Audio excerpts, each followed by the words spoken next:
20 minute 20 खबर में आपका स्वागत है। मैं हूं आपके साथ आरजू साईं। हम अगले 20 मिनट में आपको देश और दुनिया की 20 ऐसी खबरें बताने वाले हैं जो इस वक्त न केवल सुर्खियों में हैं बल्कि दिलचस्प और अहम भी हैं। तो शुरू करते हैं 20 मिनट में 20 खबरों का सिलसिला। सबसे पहले देखेंगे राजस्थान की कौन कौन सी खबर इस वक्त अहम है। बीच बाजार में किसानों की भारी भीड़ लग गई थी। ऐसा लग रहा था मानो आज अपनी मन मांगी मुराद पूरी होने वाली है, उसे संजीवनी मिलने वाली है। किसानों की भारी भीड़ की ये तस्वीरें भरतपुर के बयाना से आई हैं। यहाँ उस वक्त बयाना के बाजार में किसानों की भीड़ लग गई जब उन्हें पता चला कि 25 टन डीएपी लेकर एक ट्रक यहाँ आया है। किसानों की भीड़ देख स्थानीय पुलिस ने ट्रक से ही डीएपी सीधे किसानों को बांटने का फैसला लिया। इतना ही नहीं, पुलिस ने ये भी तय कर दिया कि हर किसान को सिर्फ 2 बोरी डीएपी दी जाएगी। इसके बाद एक एक करके किसानों को डीएपी बांटने का सिलसिला शुरू हुआ। करीब 4 घंटे की मशक्कत के बाद पुलिस ने वहां आए किसानों के बीच 25 टन डीएपी का वितरण कर दिया। डीएपी के लिए किसानों को इस कदर भीड़ लगाते देख उर्वरक वितरक विशाल अग्रवाल ने कहा कि किसानों को डीएपी पर निर्भर होने से बचना चाहिए और उन्हें दूसरे प्राकृतिक विकल्पों पर भी भरोसा करना चाहिए। ये हैं 89 साल के नानक राम सोनी। राजधानी के सिविल लाइंस स्थित केशव नगर में 1966 से रह रहे थे, लेकिन 3 सितंबर को कुछ लोग उनके घर आए और सारा सामान निकालकर बाहर फेंक दिया। जब मेरे को तो बाहर निकाल के बुला दिया, सारा सामान फेंक दिया वो बाहर। उनसे खूब कहते थे, लेकिन ये घटना हुई मेरे साथ। नानक राम द्वारा पूछने पर पता चला कि उनके मकान पर किसी रमेश चंद मीणा द्वारा 3 करोड़ 25 लाख रुपए का लोन ले रखा है। ये सुनकर नानक राम के होश उड़ गए।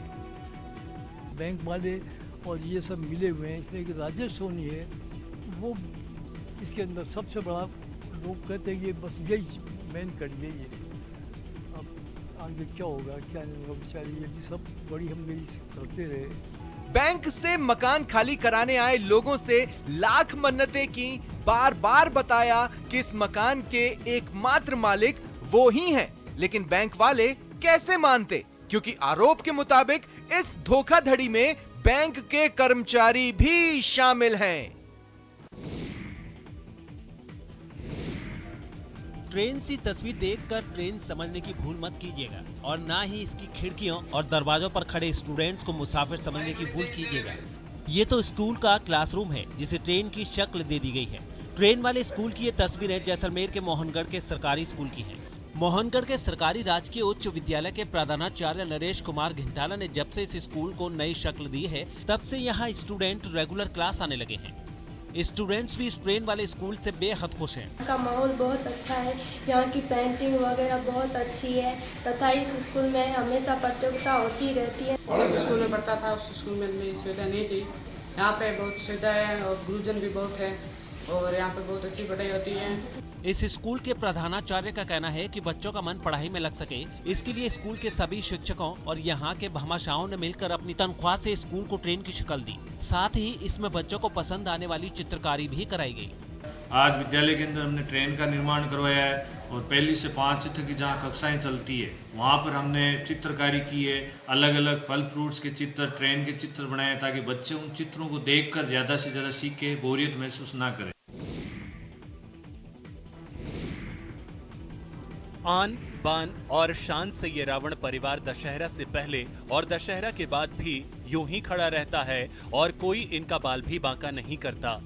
रावण परिवार की ये तस्वीरें झालावाड़ से आई हैं। यहाँ के झालरा पाटन में जिस जगह पर हर साल रावण दहन किया जाता है, वहीं इस रावण और उसके आसपास मौजूद परिवार के दूसरे लोगों के पुतले को कोई हाथ भी नहीं लगाता।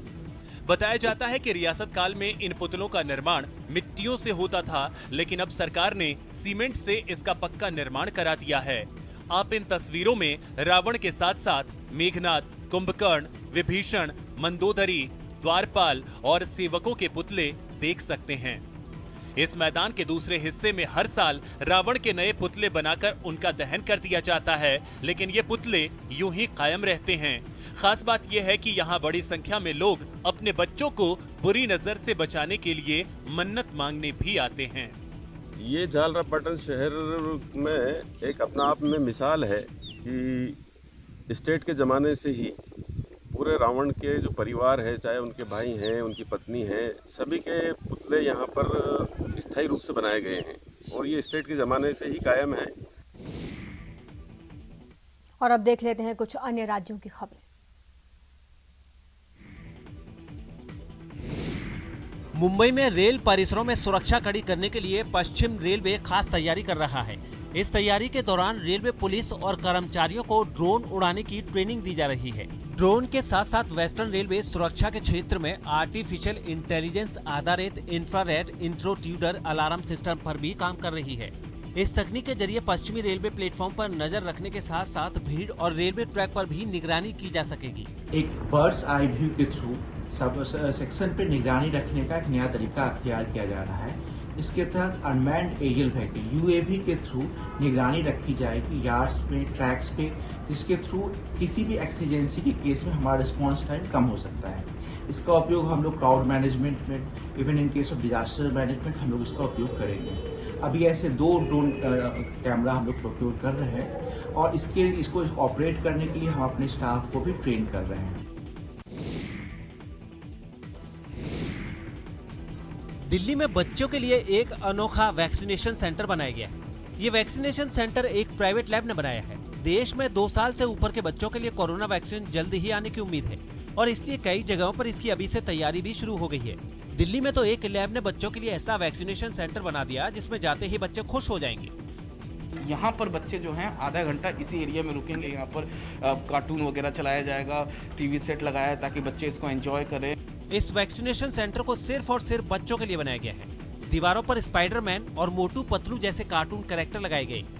खेलने के लिए ढेर सारे खिलौने और वीडियो गेम रखे गए। इसके अलावा गिटार और दूसरी कई ऐसी चीजें भी नजर आईं जिनसे खेलकर बच्चे टीका लगवाने के बाद ऑब्जर्वेशन का समय आराम से बिता पाएंगे। ये वाले एरिया में ज्यादा हमने टॉयज और ये सब चीजें इसलिए रखी है क्योंकि बच्चे को भी आधा घंटा उसी तरह से वेट कराना होगा ऑब्जर्वेशन के लिए।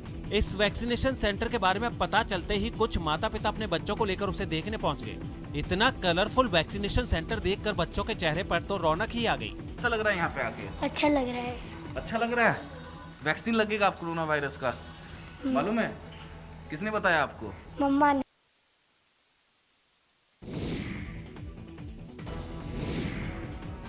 अरुणाचल प्रदेश में लगने वाली भारत और चीन की सीमा तक भारतीय फौज की पहुंच एक सुरंग के बनने से और आसान हो गई। अरुणाचल प्रदेश के तवांग में बनाई गई सेला सुरंग का आखिरी ब्लास्ट खुद रक्षा मंत्री राजनाथ सिंह ने बटन दबाकर किया। इसके लिए दिल्ली में एक बड़ा कार्यक्रम रखा गया था और मंच पर बैठे राजनाथ सिंह ने रिमोट का एक बटन दबाया। थोड़ी देर बाद स्क्रीन पर एक सुरंग के अंदर हुए धमाके की तस्वीर दिखाई दी, जिसके बाद सामने से रोशनी सुरंग में दाखिल होती दिखने लगी। इस सुरंग को देश की सुरक्षा के नजरिए से बेहद अहम माना जा रहा है। टनल के आने से इसमें जो हमारी जो गाड़ियां जाती थी आगे, फौज की भी और सिविल की भी, उसमें काफ़ी समय में कमी आएगी। तवांग का ये हिस्सा LAC से लगने वाला है। सुरक्षा के नजरिए से इसकी अहमियत इसी बात से समझी जा सकती है कि 1962 में भारत और चीन के बीच सबसे भयानक जंग इसी जगह लड़ी गई थी। लेकिन इस सुरंग के बनने से सेना की टुकड़ियां बेहद कम वक्त में LAC तक पहुंच जाएंगी। पिछले कुछ सालों में तो BRO ने ऐसी उपलब्धियां हासिल की हैं जो पूरी दुनिया के लिए स्टडी का, अध्ययन का एक विषय बन गई है। आपको बता दें कि इस सुरंग को बनाने के लिए प्रधानमंत्री नरेंद्र मोदी ने 2019 में आधारशिला रखी थी।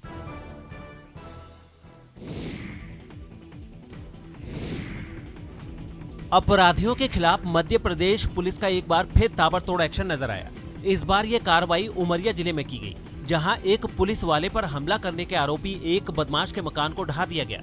इसके लिए पुलिस टीम खुदाई करने वाली एक मशीन लेकर गोलू कोल नाम के अपराधी के घर पहुंची और फिर देखते ही देखते उसके मकान को जमींदोज कर दिया गया।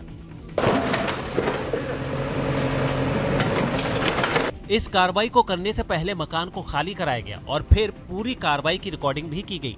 मकान को तोड़ते वक्त कोई हंगामा या बवाल ना हो, इसके लिए वहां पुलिस का भारी बंदोबस्त नजर आया।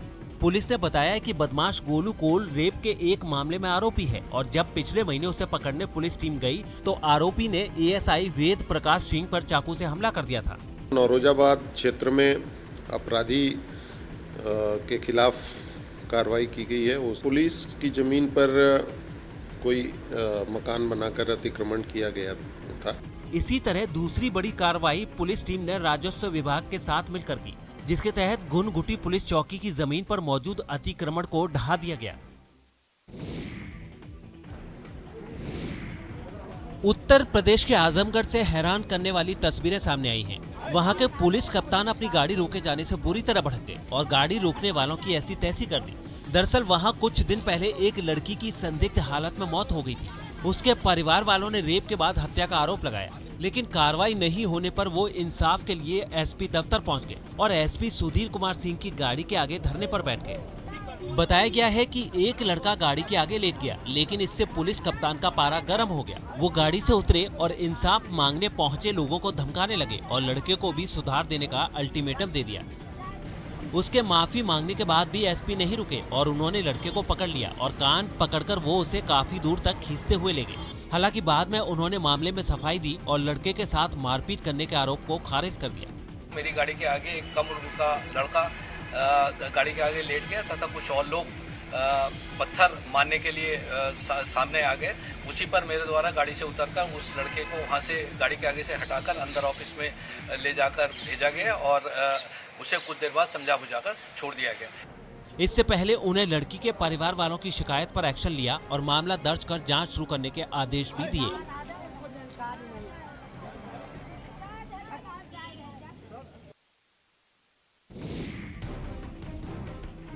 तमिलनाडु के चिदम्बरम से दिल दहला देने वाला एक वीडियो सामने आया है। वहां एक सरकारी स्कूल के टीचर ने क्लास में देर से आने पर एक छात्र को बुरी तरह से पीट दिया। इस घटना का वीडियो वायरल होने के बाद पुलिस ने आरोपी टीचर को गिरफ्तार कर लिया। इस टीचर ने देर से स्कूल पहुंचने पर एक छात्र को खूब पीटा। पहले तो उसने एक छड़ी से उसकी पिटाई की, उसके बाद उस पर जमकर लात घूंसे भी बरसाए। सामने आए वीडियो में दिखा कि टीचर ने अपने एक हाथ से उस छात्र के बाल भी पकड़ रखे थे। घुटनों के बल जमीन पर बैठा वो छात्र लगातार माफी की गुहार लगाता रहा, लेकिन उस टीचर का गुस्सा शांत नहीं हुआ। इस दौरान क्लास के ही किसी दूसरे छात्र ने इसका वीडियो बना लिया। खबर है कि इस वीडियो के आधार पर उस छात्र ने पुलिस से शिकायत की, जिसके बाद पुलिस ने कई धाराओं में केस दर्ज कर आरोपी टीचर को गिरफ्तार कर लिया।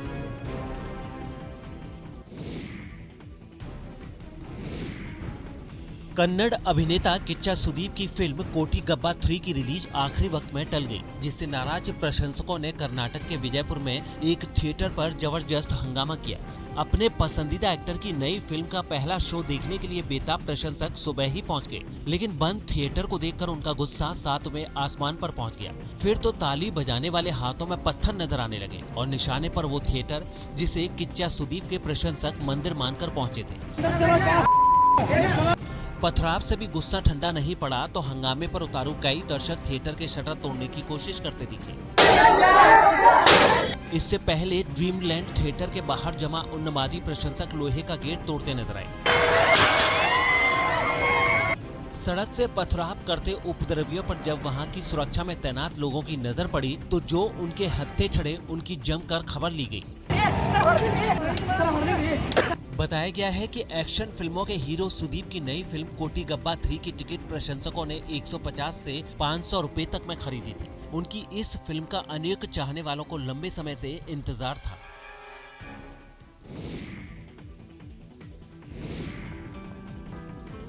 फेस्टिवल सीजन में हिल्स क्वीन शिमला सैलानियों से गुलजार हो गई है। बड़ी संख्या में बाहरी राज्यों से सैलानी शिमला पहुंच रहे हैं। कालका शिमला हेरिटेज रेलवे ट्रैक से होकर शिमला पहुंच रही गाड़ियां सोमवार तक के लिए एडवांस बुक हैं।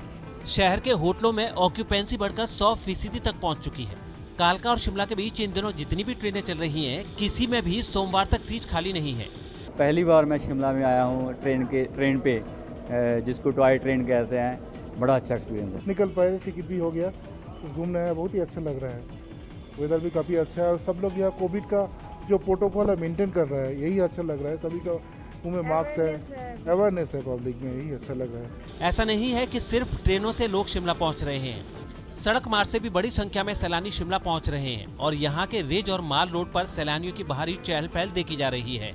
शिमला के साथ साथ कुफरी, नारकंडा, मशोबरा और नाल देहरा में भी पर्यटकों की भीड़ जमा है।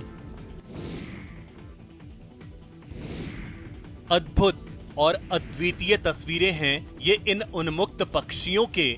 न कोई रोकने वाला, न कोई टोकने वाला और न कोई डिस्टर्ब करने वाला।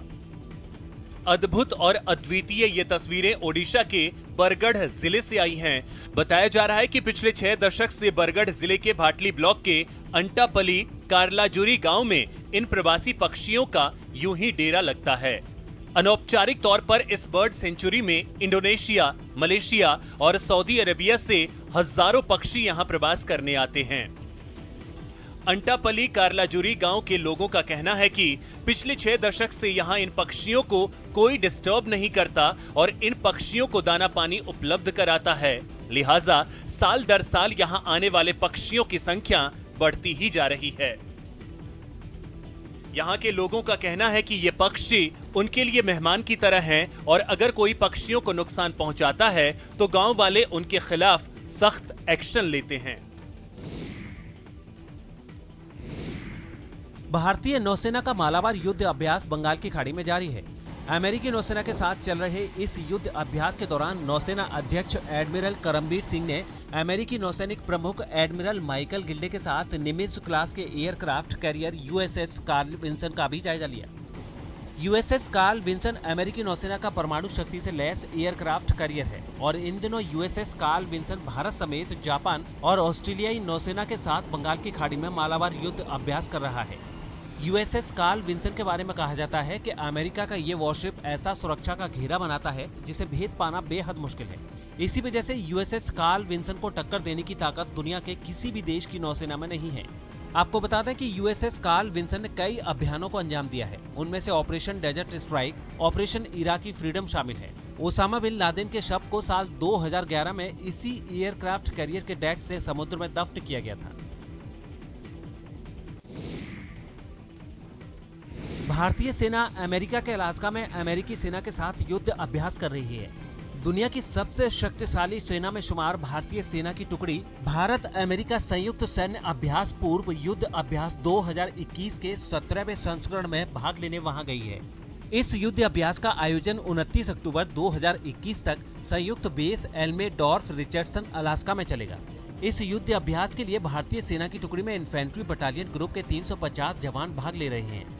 14 दिनों तक चलने वाला ये युद्ध अभ्यास भारत और संयुक्त राज्य अमेरिका के बीच सबसे बड़ा संयुक्त सैन्य प्रशिक्षण माना जा रहा है। आपको बता दें कि इस तरह का संयुक्त युद्ध अभ्यास दोनों देशों के बीच बारी बारी से आयोजित किया जाता है। युद्ध अभ्यास का अंतिम संस्करण फरवरी 2021 में बीकानेर में महाजन फील्ड फायरिंग रेंज में आयोजित किया गया था। चलिए अब देख लेते हैं अंतर्राष्ट्रीय जगत की कुछ अहम खबरें। ब्राजील के साओ पालो की सबसे बड़ी नदी का पानी इतना जहरीला हो गया है कि उसमें मौजूद हजारों मछलियां तो मर ही रही हैं, आसपास रहने वाले लोगों के सिर पर अब मौत मंडरा रही है। बताया गया है कि प्रदूषण की वजह से नदी का हाल पहले ही बेहाल था। ऊपर से नदी पर बने बांधों के फाटक महीनों बाद अचानक खोलने से उनमें जमा कई टन केमिकल और गंदगी भी पानी के साथ नदी में मिल गई और फिर इसकी वजह से साओ पालो के लोगों को जीवन देने वाली चिएते नदी काल का दूसरा नाम बनी नजर आई। केमिकल से बने जहाज की वजह से नदी बिल्कुल सफेद नजर आने लगी और उसमें पानी का नामो निशान गायब हो गया। हर तरफ बस सफेद झाग ही झाग तैरता नजर आया। झाग भी कोई हल्का नहीं बल्कि इतना गाढ़ा जैसे कई टन डिटर्जेंट पाउडर नदी में उड़ेल दिया गया हो और उस जहरीले सफेद झाग के ऊपर भी गंदगी की कालिक चढ़ी दिखी। नदी का पानी जहरीला होने से पहले हजारों मछलियां अपनी जान से हाथ धो बैठी और अब लोगों का जीना मुश्किल हो गया है। É cheiro muito forte. É cheiro que vou te contar, cheiro horrível. Quando eu venho para cá, नदी की सफाई अभियान में लगे एक एनजीओ का आरोप है कि उसकी खराब हाल के लिए वो बिजली कंपनी जिम्मेदार है जिसने पानी का स्तर बढ़ने पर महीनों बाद अपने बांधों के फाटक अचानक खोल दिए और उनमें इकट्ठा हुआ जहर पानी के साथ नदी में मिल गया।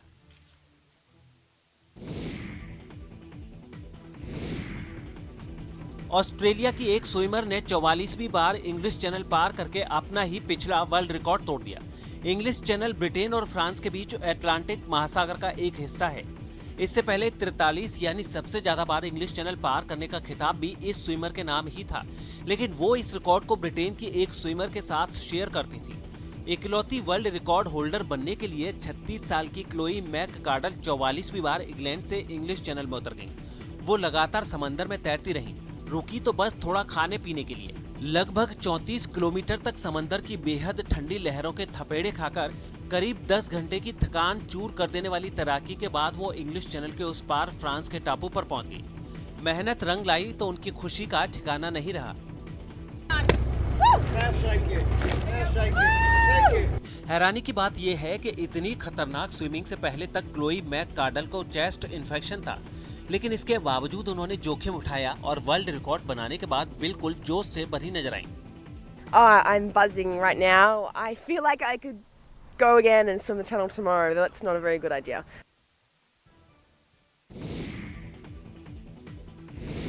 ताइवान में 13 मंजिला एक इमारत में भीषण आग लग गई और इस आग की वजह से करीब 50 लोगों की मौत की खबर आई है। हालांकि इस 13 मंजिला इमारत में आग कैसे लगी इसका पता नहीं चल पाया।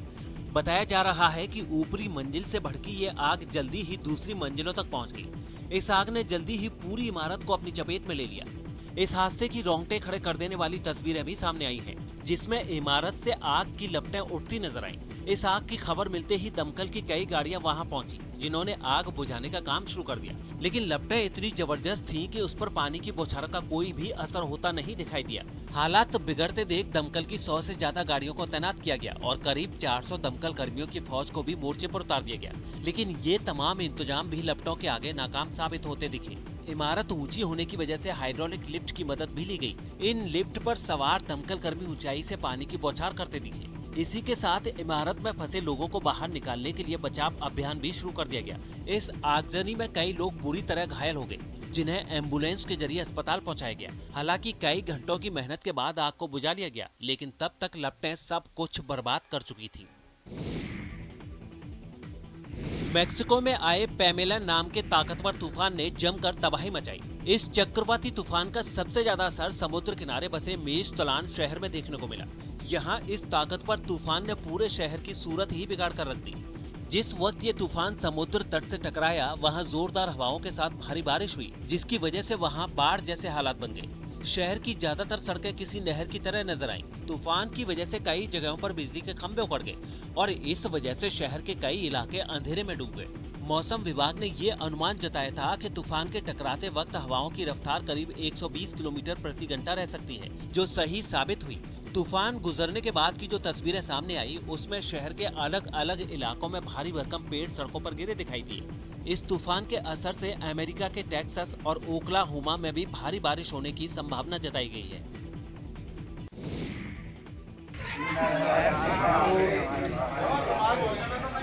गुंडागर्दी पाप है, पुलिस हमारी बाप है का नारा लगाते हुए और उठक बैठक कर रहे ये वो 9 बदमाश हैं जिन्हें मध्य प्रदेश की इंदौर पुलिस ने कुछ दिन पहले डकैती की साजिश रचते वक्त पकड़ा था। उसी दौरान पुलिस ने इनकी बारात निकाली थी और इनसे उठक बैठक करवाकर नारा लगवाया था। हालांकि अब जाकर इस मामले में वीडियो सामने आया है। आपको बता दें कि मध्य प्रदेश के इंदौर में कथित रूप से डकैती की साजिश रचने के आरोप में पकड़े गए इन 9 लोगों को गुरुवार को शासकीय महाराजा यशवंतराव चिकित्सालय में मेडिकल जांच के लिए ले जाया गया था। वहां से इनमें से एक शख्स राज गोडा ने पुलिस को चकमा देकर भाग निकला था। हालांकि कुछ देर बाद उसे पुलिस ने वापस गिरफ्तार भी कर लिया। इसके बाद पुलिस ने इन सभी की बारात निकाली और इनसे उठक बैठक कराकर नारा भी लगवाया, जिसमें 6 कर्मचारी उनकी सुरक्षा में लगे हुए थे। कोर्ट पेश करने के पहले आरोपियों का मेडिकल कराने हेतु MYH ले जाया गया था। सभी आरोपियों को सुरक्षा की दृष्टि से एक रस्सी में बांध के ले जाया गया था। फिलहाल इतना ही। आप देखते रहिए न्यूज़ 18 राजस्थान।